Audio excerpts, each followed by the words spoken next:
Hello guys, आप लोगों का स्वागत है आपके अपने यूट्यूब चैनल टॉपर सेंट पर। आज हम लोग प्रीवियस ईयर पेपर का अगला सेट लेकर आए हैं। मुझे उम्मीद है कि आपको ये सारे सेट बहुत ही ज़्यादा पसंद आए होंगे। तो हम लोग जितने भी सेट किए हैं वो आपको डिस्क्रिप्शन बॉक्स में मिल जाएंगे इसके पहले के। आप इस वीडियो को देखने के बाद आप वहाँ पर जाकर आप उसको देख सकते हो।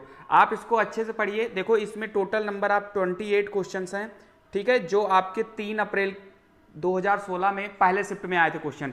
तो टोटल आपके डिक्टो वही क्वेश्चन है, कोई इसमें छेड़खानी नहीं कि कोई बाहर से, पूरा वही सेट है। आप लोग ये देखिए कि आप इस 28 क्वेश्चन में कितना क्वेश्चन आप कर सकते हो, ठीक है। क्योंकि अगर आज के डेट में पेपर हो जाए और यही पेपर आपके एग्जाम में आ रहा है तो आप कितना क्वेश्चन सही सही अटेम्प्ट कर सकते हो, ठीक है। आप पूरा टेस्ट दे दीजिए, आपको कुछ भी लिखने की जरूरत नहीं है, आपको पीडीएफ डिस्क्रिप्शन बॉक्स में मिल जाएगी। लेकिन उसके पहले आप कम से कम ये तो देख लीजिए कि आपको कितना आता है। पीडीएफ आपको मिल जाएगी, साथ में आपको एक्सप्लेनेशन भी मिल जाएगी। तो आप थोड़ा ध्यान से देखिए, ज़्यादा लंबी वीडियो है नहीं। तो चलिए हम लोग देर ना करते हुए इसको शुरू करते हैं। अगर आप हमारे चैनल पर नए हो तो आप इसे सब्सक्राइब कर सकते हो ताकि आपको डेली वीडियोज आपको मिलती रहें। चलिए तो हम लोग आगे बढ़ते हैं। पहला क्वेश्चन जो है इसका वो है, भारतीय मुद्रा के नोट कहां मुद्रित किए जाते हैं। काफी अच्छा क्वेश्चन है, बताइए। दिल्ली में किया जाता है, मुंबई में, नासिक में या आगरा में। ये 3 अप्रैल 2016 की शिफ्ट का ये पहला क्वेश्चन जीएस का। चलिए तो इसका जो राइट आंसर हो जाएगा वो हो जाएगा नासिक, ठीक है। अगर हम बात करें भारत की मुद्रा नोट कहाँ कहाँ प्रिंट होती है तो ये 4 जगहों पर होती है, जिसमें से एक आपका नासिक हो गया है। बाकी के जो 3 प्लेस हैं उनके आप नाम याद रखिएगा। एक आपका देवास है, ठीक है, देवास है। एक मैसूर है, देवास, मैसूर और सालबोनी, ठीक है। ये 3 जगह हो गए और एक आपका नासिक, यानी 4 जगहों पर ये प्रिंट होती है जो भारत की करेंसी होती है। यहां तक क्लियर है। आगे बढ़ते हैं, बात करते हैं सेकंड क्वेश्चन की। श्रीलंका की राजधानी कौन सी है। कोलंबो है, कैंडी है, जयवर्धनेपुरे कोट है या अनुराधापुरा है। देखो 3 अप्रैल 2016 में कितने सिंपल क्वेश्चन आए थे। देखो ज़्यादा हार्ड क्वेश्चन एनटीपीसी में नहीं आता है, बढ़िया से लेवल होता है। अगर आप अच्छी पढ़ाई करते हो तो आपके 18 से 20 क्वेश्चन वैसे भी सही चले जाएंगे 28 में। हाँ, इसमें 28 ही मैंने क्यों लिया है ये मैं आपको बता देता हूँ। क्योंकि आपको पता है कि 4 से 5 क्वेश्चन उस टाइम के करंट अफेयर में थे ये, ठीक है। जैसे 2016 में पेपर था तो 2013, 2012, 2011 के क्वेश्चन थे, वो मैंने नहीं लिए हैं, ठीक है। तो आपके लिए थोड़े से करंट अफेयर इसमें कम हो गया है, वही करंट अफेयर आप इसमें ऐड कर लेने तो आपके 35-36 क्वेश्चन यहाँ से बन जाते हैं। चलिए हम बात करते हैं इसकी क्वेश्चन की। तो इसका राइट आंसर हो जाएगा जयवर्धनेपुरे कोट। देखो कितना सिंपल क्वेश्चन था। तो 2 क्वेश्चन आपके हो चुके हैं। हम बढ़ते हैं अपने अगले क्वेश्चन की तरफ। मधुबनी कला क्या है। बहुत इंपॉर्टेंट क्वेश्चन है ये 2016 में कई शिफ्ट में मैंने देखा है इस क्वेश्चन को। कहानी कहने की कला है, गुजरात की कला है, बिहार में प्रचलित लोक सेवा है या शहद निकालने की कला है। बताइए मधुबनी कला। तो मुझे उम्मीद है आपका आंसर आ चुका होगा। तो मैं इसका राइट आंसर बता देता हूं। इसका राइट आंसर होगा बिहार में प्रचलित लोक सेवा। ये मधुबनी कला क्या होता है, पहले इसको जो रंगोली नहीं बनती थी बिहार में, तो बिहार में रंगोली बनती थी। अब फिलहाल वो रंगोली जो है कपड़ों पर भी वो डिजाइन कर दिया जाता है, दीवालों में भी वो प्रिंट किया जाता है। इसी को ही मधुबनी कला बोलते हैं और ये बिहार से संबंधित है। ये चीज को आपको याद रखना है, ठीक है। आगे बढ़ते हैं। मले किस देश की राजधानी है। बताइए मले किस देश की राजधानी। मॉरिशस, लक्षद्वीप, मालदीव या मलेशिया। बहुत सिंपल क्वेश्चन है। आपको पता है कि कैपिटल से क्वेश्चन एग्जाम में आते हैं, ठीक है। इंपॉर्टेंट, अगर आपकी तैयार नहीं तो आप कैपिटल तैयार कर लीजिएगा। आपको इंपॉर्टेंट क्लास की वीडियो डिस्क्रिप्शन बॉक्स में मिल जाएगी, आप चेक कर सकते हो इसको देखने के बाद में। इसका राइट आंसर हो जाएगी मालदीव। तो मले जो होती है, मालदीव या माले जो भी आप कह सकते हो, मालदीव की माले या मले जो भी ऑप्शन में रहेगा। हालांकि आपके क्वेश्चन में एग्जैक्ट मले ही दिया हुआ था, इसलिए मैंने मले ही लेकर आया हूं ताकि आप कंफ्यूज ना हो, ठीक है। मॉरिशस की आपकी क्या होती है, पोर्ट लुइस होती है। चलिए तो यहां तक क्लियर है आपका। आगे बढ़ते हैं। प्लेनेट 9 क्या है। इंपॉर्टेंट क्वेश्चन है, बताइए प्लेनेट 9 क्या है। तो इसका राइट आंसर मुझे उम्मीद है आपने कर लिया होगा, तो मैं इसका राइट आंसर बता देता हूं। इसका राइट आंसर होगा बाहरी सौर प्रणाली में प्रस्तावित एक बड़ा बर्फीला ग्रह। ये इसको हम लोग प्लेनेट 9 के नाम से जानते हैं। ये क्वेश्चन आ चुका है तो इंपॉर्टेंट तो है ही है, कई शिफ्ट में क्वेश्चन आया है। तो प्लेनेट 9 क्या है, बाहरी सौर प्रणाली में प्रस्तावित एक बड़ा बर्फीला ग्रह। परेशान नहीं, पीडीएफ मिल जाएगी, आप डिस्क्रिप्शन बॉक्स में जाइएगा, देख लीजिए। पहले आप वीडियो देख लीजिए अच्छे से। आगे बढ़ते हैं। सत्यमेव जयते का अर्थ क्या है। बहुत इंपॉर्टेंट है ये। चलिए तो इसका राइट आंसर हो जाएगा सत्य की ही विजय होती है। ठीक है, सत्यमेव जयते जो है ये मुंडकोपनिषद से लिया गया है और इसका राइट आंसर है सत्य की ही विजय होती है। बढ़ते हम लोग अपने अगले क्वेश्चन की तरफ। युगांडा की राजधानी का नाम क्या? आप देखो 2 क्वेश्चन हो गए राजधानी से, इसी शिफ्ट में दोनों क्वेश्चन आए हैं। तो युगांडा की राजधानी हो जाएगी, चलिए इसका राइट आंसर हो जाएगा कंपाला। ठीक है, ये हो जाएगा कंपाला युगांडा की राजधानी। बढ़ते हम लोग अपने अगले क्वेश्चन की तरफ। पंचतंत्र दंत कथाएं किसके द्वारा रचित मानी जाती हैं? इंपॉर्टेंट है। तो इसका राइट आंसर हो जाएगा विष्णु शर्मा। ठीक है, ये कई बार आया है क्वेश्चन, ये आपके एनटीपीसी में तो आया ही था 2016 में, ग्रुप डी में भी बहुत बार ये क्वेश्चन आया है जो पिछली बार हुआ था। बढ़ते हम लोग अपने अगले क्वेश्चन की तरफ। ऑक्सीकरण प्रतिक्रिया में क्या होता है? जो ऑक्सीडेशन होता है इस प्रतिक्रिया में क्या चीज होता है बताइए। तो इसका राइट आंसर हो जाएगा प्रोटॉन में वृद्धि। देखो आप सबको पता है कि प्रीवियस ईयर पेपर्स के क्वेश्चन बहुत ज्यादा रिपीट होते हैं। मैं आपको हर एक शिफ्ट का क्वेश्चन लाऊंगा, आपको उसके लिए सिर्फ एक काम करना है और वो है इस चैनल को सब्सक्राइब करना है। ठीक है, ताकि आपके ज्यादा से ज्यादा क्वेश्चन कवर हो सकें और आप एग्जाम को इजीली पास कर लें। चलिए आगे बढ़ते हैं। भारत की सबसे लंबी दूरी की रेलगाड़ी किन स्टेशनों के बीच चलती है? इंपॉर्टेंट है। तो इसका राइट आंसर हो जाएगा डिब्रूगढ़ कन्याकुमारी। डिब्रूगढ़ और कन्याकुमारी के बीच में भारत की सबसे लंबी दूरी की रेलगाड़ी चलती है। बढ़ते हम लोग अगले क्वेश्चन की तरफ। जहां एक्सप्लेन करना सिर्फ वही करेंगे, आपका टाइम बिल्कुल भी हम नहीं लेंगे ज्यादा। चलिए, तो मुझे उम्मीद है कि 10 क्वेश्चंस में आपके ज्यादा से ज्यादा क्वेश्चन सही गए होंगे। ठीक है, जिन लोगों के भी 10 क्वेश्चन में से कम 8 क्वेश्चन सही गए हैं या 7 क्वेश्चन से ऊपर जितने लोगों के सही गए हैं वो इस चैनल को लाइक करें। पहले लाइक कर दीजिए जिनके 7 से ज्यादा सही हैं। आपकी तैयारी बहुत ही अच्छी है। 7 से 10 के बीच में जो भी बच्चे हैं वो इस चैनल को लाइक करें सबसे पहले। ठीक है, आगे बढ़ते हैं। आर्किपेलेगो क्या है बताइए? आर्किपेलेगो क्या है? द्वीपों का समूह, श्रृंखला, संघ या संग्रह है, भूमि और समुद्र का मिलान है, एक वास्तुकार का बैकुंठ है या एक प्रकार का चर्च है? बताइए। तो जो आर्किपेलेगो होता है ये होता है द्वीपों का समूह, श्रृंखला, संघ या संग्रह, यानी द्वीपों को समूह को आर्किपेलेगो कहते हैं। ये भी क्वेश्चन 2016 में आया है, इंपॉर्टेंट है। आपको बीच बीच में मैं स्लाइड इसलिए दे देता हूं प्रीवियस ईयर क्वेश्चंस का, ताकि आपको लगे कि हाँ यही क्वेश्चन है, कोई फर्जी क्वेश्चन नहीं दिया जा रहा है। ठीक है, आगे बढ़ते हैं।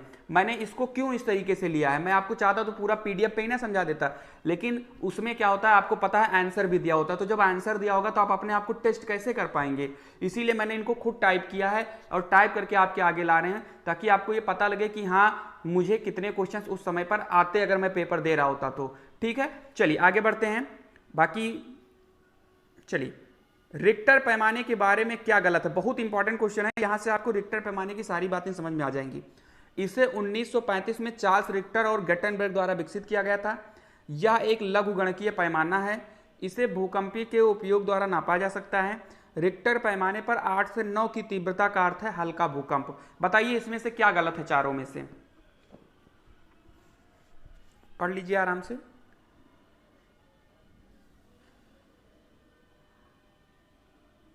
चलिए, तो इसका राइट आंसर हो जाएगा रिक्टर पैमाने पर 8 से 9 की तीव्रता का अर्थ है हल्का भूकंप। सही आंसर यह है, लेकिन इन चारों में ये गलत है। ठीक है, समझ में आ रहा होगा। 1935 में इसकी खोज हुई थी और चार्ल्स रिक्टर और गटेनबर्ग ने इसको विकसित किया था। ये चीज आपको याद रखना है। यह एक लॉगरिथम पैमाना है, यह भी आपको याद रखना है। लॉगरिथम पैमाना का मतलब क्या होता है कि अगर इसमें एक रिक्टर पैमाने में एक अंक भी बढ़ेगा तो बहुत ही ज्यादा फर्क पड़ जाता है, इसी को लॉगरिथम बोलते हैं। इस भूकंपीय उपयोग द्वारा नापा जा सकता है, बिल्कुल सही है, लेकिन 8 से 9 तीव्रता की अर्थ है बहुत ही ज्यादा तेज भूकंप। समझ में आई बात?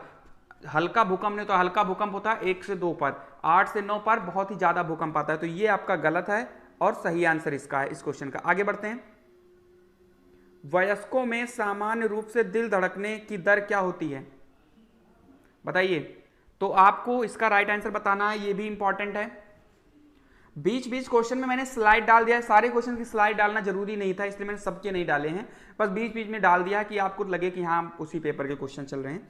चलिए, तो इसका राइट आंसर हो जाएगा 60 से 100 धड़कन प्रति मिनट। ठीक है, वयस्कों में सामान्य रूप से जो दिल धड़कता है वो 60 से 100 धड़कन प्रति मिनट होता है। आगे बढ़ते हैं। भारत में सबसे ज्यादा खेती किस फसल की जाती है? रागी, गेहूं, मक्का या चावल? है तो इजी, लेकिन बहुत सारे लोग इस क्वेश्चन को गलत किए थे 2016 में। ठीक है, तो सबसे ज्यादा जो फसल होती है वो चावल होती है। क्लियर है? चलिए आगे बढ़ते हैं। किस समकालीन चित्रकार ने महात्मा गांधी पर चित्रों की एक श्रृंखला बनाई थी? ये क्वेश्चन इंपॉर्टेंट है। ये एनटीपीसी में हमने देखा है पूरे पेपर को, कम से कम 10 सेट में ये पेपर क्वेश्चन आया था, ये रिपीट होकर। बताइए। तो इसका राइट आंसर हो जाएगा अतुल डोलिया। ठीक है, अतुल डोलिया की अगर हम बात करें तो इन्होंने ही महात्मा गांधी पर चित्रों की एक श्रृंखला बनाई थी। आगे बढ़ते हैं, ये नाम याद रखना इंपॉर्टेंट है। भारत की सबसे लंबी नदी कौन सी है जो समुद्र में प्रवाहित नहीं होती है? बताइए। वैसे तो भारत की सबसे लंबी नदी गंगा है, लेकिन इन्होंने बात किया कि जो समुद्र में प्रवाहित नहीं होती है, तो इसका राइट आंसर हो जाएगा जमुना। क्लियर है यहां तक? आगे बढ़ते हैं। चलिए, जो कावेरी है इसको दक्षिण की गंगा कहा जाता है, याद रखिएगा। कावेरी को दक्षिण की गंगा कहा जाता है और गोदावरी को दक्षिण गंगा कहा जाता है। ठीक है, दोनों में अंतर याद रखना है। दक्षिण गंगा गोदावरी और दक्षिण की गंगा कावेरी। आगे बढ़ते हैं। डिब्रू सैखोवा, नामेरी और ओरंग नेशनल पार्क, ये सभी किस राज्य में स्थित हैं? देखो, नेशनल पार्क से हर एक एग्जाम में क्वेश्चन बनते ही इंपॉर्टेंट है। अगर आपके नेशनल पार्क क्लियर नहीं है तो आपको डिस्क्रिप्शन बॉक्स में मैं लिंक दे दूंगा, पूरा ट्रिक बेस है, जाइए और आप उसको देख लीजिए अच्छे से। पूरे आपके नेशनल पार्क क्लियर हो जाएंगे भारत में जितने भी हैं। ठीक है, तो इसका जो राइट आंसर होगा वो हो जाएगा असम। डिब्रू सैखोवा, नामेरी और ओरंग नेशनल पार्क ये सभी असम में। जरूर देखिएगा इस नेशनल पार्क की वीडियो को, क्योंकि आपको यहां से 1 नंबर जरूर फायदा मिलेगा हर एग्जाम में। आगे बढ़ते हैं। चिपको आंदोलन कहां शुरू हुआ था? बताइए। राजस्थान, असम, अरुणाचल प्रदेश या मिजोरम? तो इसका राइट आंसर हो जाएगा राजस्थान। चिपको आंदोलन की शुरुआत 1970 में हुआ था। इसको सुंदरलाल बहुगुणा ने किया था। हालांकि उत्तराखंड इसको कहा जाता है, लेकिन राजस्थान इसका राइट आंसर हो जाएगा। उत्तराखंड अगर ऑप्शन में होता तो उत्तराखंड ही सही माना जाता। आगे बढ़ते हैं।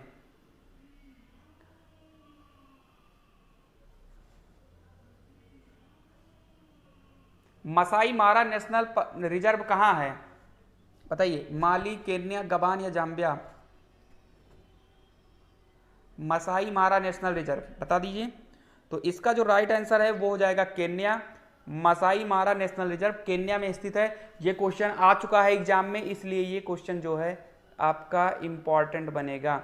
ठीक है, चलिए आगे बढ़ते हैं। अगर आप नए हो और आप चाहते हो कि मुझे एग्जाम में जीएस को खूब अच्छी करनी है, मैथ को बहुत ही अच्छी करनी है, रीजनिंग को बहुत ही अच्छी करनी है, तो आप इस चैनल को सब्सक्राइब कर लीजिए। सब्सक्राइब करने में क्या लगेगा? 1 सेकंड का समय लगेगा और आपको बहुत सारे क्वेश्चंस का फायदा मिल जाएगा। चलिए हम आगे बढ़ते हैं। अगला क्वेश्चन बहुत इंपॉर्टेंट है। 1998 में पोखरण में भारत द्वारा किए गए परमाणु परीक्षण का कोड क्या था?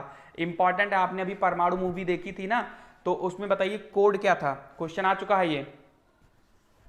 ऑपरेशन डेजर्ट स्टॉर्म, ऑपरेशन विजय, ऑपरेशन शक्ति या ऑपरेशन काबूम?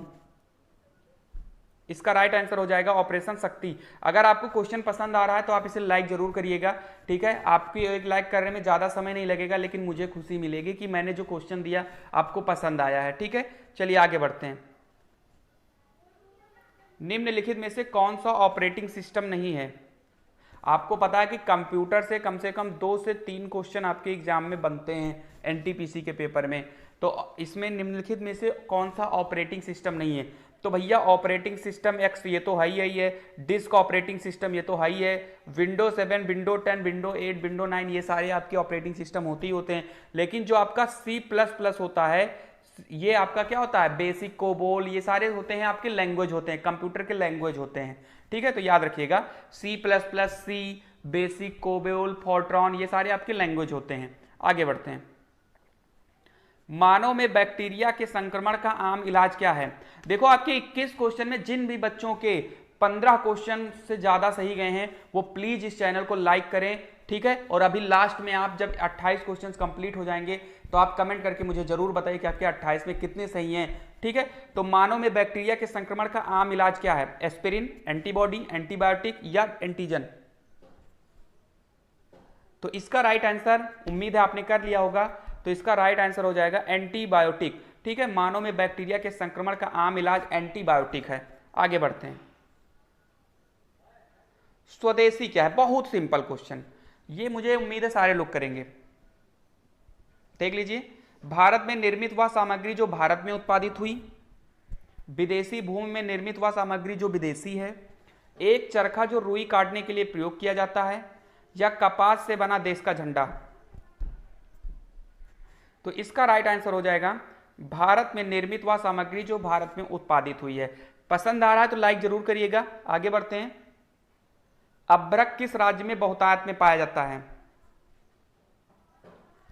तो इसका राइट आंसर लगा दीजिए।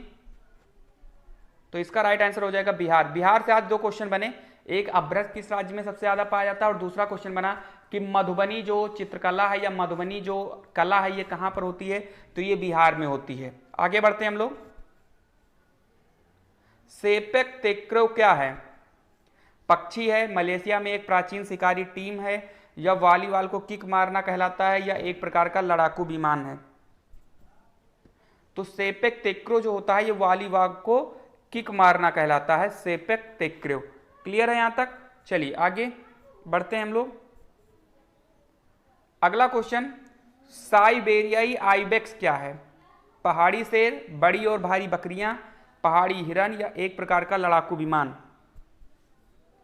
तो याद रखिएगा, साइबेरियाई आइबेक्स जो होता है वो बड़ी और भारी बकरियों को कहा जाता है, साइबेरी आइबेक्स।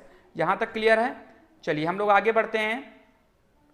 किस शहर में सोने की मूल्य निर्धारित किया जाता है कि कितने मूल्य में सोना जाएगा, कितने में एक्सपोर्ट होगा, कितने में इंपोर्ट होगा, ये सारी चीजें किस शहर में निर्धारित की जाती है? बताइए। चलिए, तो इसका राइट आंसर हो जाएगा लंदन। लंदन में सारी क्रियाएं होती हैं। आगे बढ़ते हैं हम लोग। ये लास्ट क्वेश्चन है आज का। अब ये लास्ट है और इसको सही करके आप अपने स्कोर को बढ़ाइए।